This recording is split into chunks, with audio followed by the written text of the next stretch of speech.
এই কিছুদিন আগেও একজন শিবিরের নেতাকে উনি সহযোগিতা করছেন। আমাকে বলছেন যে অমুকের আমি নামটা বলতেছি না, যে ছাত্র শিবিরের অমুককে এত টাকা দিয়ে দাও, তার অ্যাকাউন্টে এত টাকা দাও। আমি আমার অ্যাকাউন্ট থেকে দিয়েছি, ওনাকে আবার স্ক্রিনশটটা পাঠিয়ে দিয়েছি যে এই যে টাকাটা চলে গেছে।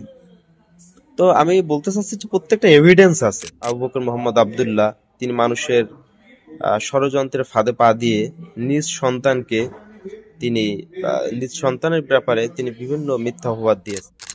আসসালামু আলাইকুম রহমতুল্লাহি ওয়া বারাকাতুহু। আলহামদুলিল্লাহি রাব্বিল আলামিন ওয়াল আকিবাতু লিল মুত্তাকিন ওয়াসসালাতু ওয়াসসালামু আলা সাইয়্যিদিল আমবিয়াই ওয়াল মুরসালিন ওয়া আলা আলিহি ওয়া আসহাবিহি আজমাইন। আমি মোহাম্মদ আব্দুল্লাহ, পেশায় একজন ব্যবসায়ী, সাবেক ছাত্র, আমতুল ইসলামিয়া কামিল মাদ্রাসা। আমি সংক্ষেপে দু একটি কথা বলবো। মোহাম্মদ জাহিদ আল আমিন বা জাহিদুল ইসলাম আমার চাচা শ্বশুর এবং আমার দাদা শ্বশুর আমতলী মাদ্রাসার সাবেক অধ্যক্ষ আবু বকর মোহাম্মদ আব্দুল্লাহ সম্বন্ধে।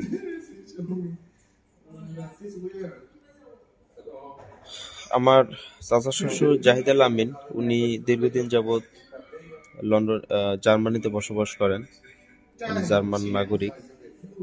ওনার সাথে আমার পরিচয় হয় আজ থেকে ৫-৭ বছর আগে। তো পরিচয় হওয়ার আগে আমিও মানুষের লোকমুখে আর কি শুনতাম যে সে শর্ট প্যান্ট পরে, সে নাস্তিক, তার নামে মানুষ মিথ্যা অপবাদ দিত। আমিও মনে করতাম যে হয়তো মানুষ যেটা বলে এটাই সঠিক। কিন্তু আল্লাহ শপথ করে বলতেছি, যখন তার সাথে আমার পরিচয় হয়, এই মূলত তার সাথে পরিচয়টা হয় বিভিন্ন মানবিক কাজে বা মানব সেবামূলক কাজে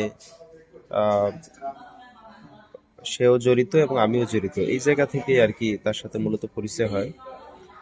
পরিচয় হওয়ার পরে দেখি যে মানুষটা আসলে ব্যতিক্রম। মানুষটা যেটা আমরা ভেবেছি বা মানুষের মুখে যে মিথ্যা অপবাদ শুনেছি, তো পুরোটাই তার পরিপন্থী, মানে তার ব্যতিক্রম। যে আমি অবাক হয়ে গেলাম যে আল্লাহু আকবার, মানুষ কিভাবে একটা ভালো মানুষের বিরুদ্ধে বা ভালো মানুষের ব্যাপারে এইভাবে মিথ্যা অপবাদ দিত আর সেটাই শুনতাম। তো আলহামদুলিল্লাহ, আমি ওনার ব্যাপারে মানুষের কাছে যত বাজে মন্তব্য অথবা মিথ্যা অপবাদ শুনেছি, আমার মনে পড়ে না যে আমি কখনো এটা মানুষের মাঝে প্রচার করছি। কারণ এটা হাদিসে নিষেধ আছে, এভাবে নিজে না শুনে বা নিজে না দেখে মানুষের লোকমুখে শুনে সেটাই সাফাই গাওয়া, এটা তো হাদিসেও নিষেধ আছে, আপনারাও অবগত আছেন। তো আমি শুনেছি ঠিকই, কিন্তু আমি মানুষের মতো মিথ্যা অপবাদ দেইনি কখনো। তো যাই হোক, যখন ওনার সাথে আমার পরিচয় হয় তখন তো আমার চোখ খুলে যায়। কারণ আমি নিজ হাত দিয়ে লক্ষ লক্ষ টাকা মানুষের মাঝে বিতরণ করছি, ওনার দেওয়া, ওনার মাধ্যমে আসা সমস্ত ডকুমেন্টস, সমস্ত এভিডেন্স আমার কাছে আছে। আমি বর্তমানে চায়নাতে আছি, ব্যবসায়িক কাজে আসছি।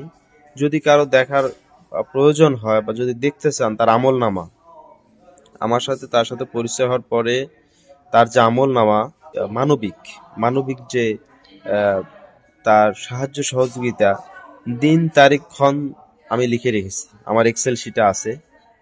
তো আমার অফিসে আসবেন, আমি একদম তার সাথে যে মেসেঞ্জারে আমার কথোপকথন, সে যে আমাকে বিভিন্ন সময় মেসেঞ্জারে নির্দেশনা দিয়েছেন যে অমুককে এত টাকা দাও, তমুককে এত টাকা দাও, অমুকের এই সমস্যা, অমুককে এত টাকা দাও আমার ফান্ড থেকে। আমতুল ইসলামের কামিল মাদ্রাসায় কিছুদিন আগে যে মাহফিল হয়েছে, মাহফিলে উনি লক্ষ লক্ষ টাকা উনি খরচ করছেন, সেই হিসেব নিকেশ আমার কাছে আছে।